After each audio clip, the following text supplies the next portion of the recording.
ಎಲ್ರಿಗೂ ನಮಸ್ಕಾರ. ನನ್ನ ಹೆಸರು ಕುಮುದ ಅಂತ. JP ನಗರ ಡ್ರೈವಿಂಗ್ ಸೆಂಟರ್ 177 ಅಲ್ಲಿ ನಾವು ಆಪರೇಟರ್ ಆಗಿ ಕೆಲಸ ಮಾಡ್ತಾ ಇದ್ದೀನಿ.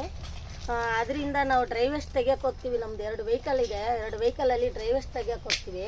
ಮುಂಚೆ ಕೋವಿಡಲ್ಲಿ ಸುಮಾರು ಮಾಸ್ಕ್ಗಳು ಬರ್ತಾಯಿತ್ತು. ಇವಾಗ ಮಾಸ್ಕ್ ಬರ್ತಾ ಇದೆ. ಮಾಸ್ಕ್ ಬಂದ್ರೂ ಇವಾಗ ಮತ್ತೆ ಇದು ಕೋವಿಡ್ ಟೆಸ್ಟ್ ಮಾಡ್ತಾರಲ್ಲ, ಮನೆ ಮನೆಗೆ ಟೆಸ್ಟ್ ಮಾಡ್ಕೊತಾರೆ.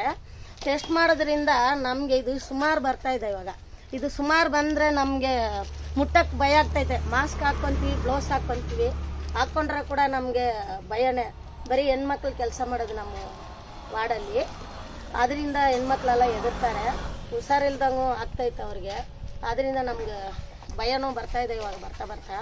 ಮೆಡಿಕಲ್ ಸ್ಟೋರ್ ಅವರು ಇದು ಮಾರ್ತಿರಲ್ಲ, ಅವ್ರಿಗೆ ಮಾರುವಾಗ ಅವ್ರಿಗೆ ಹೇಳಿ, ಯಾರಿಗೆ ಕೊಡ್ತೀರಾ ಅವ್ರಿಗೆ ಇದು ರಿಜಿಟ್ಗೆ ಹಾಕಿ ಅಂತ ಹೇಳಿ, ಡ್ರೈವರ್ಸ್ಗೆ ಹಾಕ್ಬೇಡಿ ಅಂತ ಹೇಳಿ ಸ್ವಲ್ಪ ಕೊಡಬೇಕು ಮೆಡಿಕಲ್ ಸ್ಟೋರ್ ಅವರೆಲ್ಲ. ನಿಮಗೆ ಅದ್ರ ಬಗ್ಗೆ ಸ್ವಲ್ಪ ಕೇಳ್ಕೊತಾ ಇದ್ದೀನಿ. ಸ್ವಲ್ಪ ಫಾಲೋ ಮಾಡಿ. Thank you.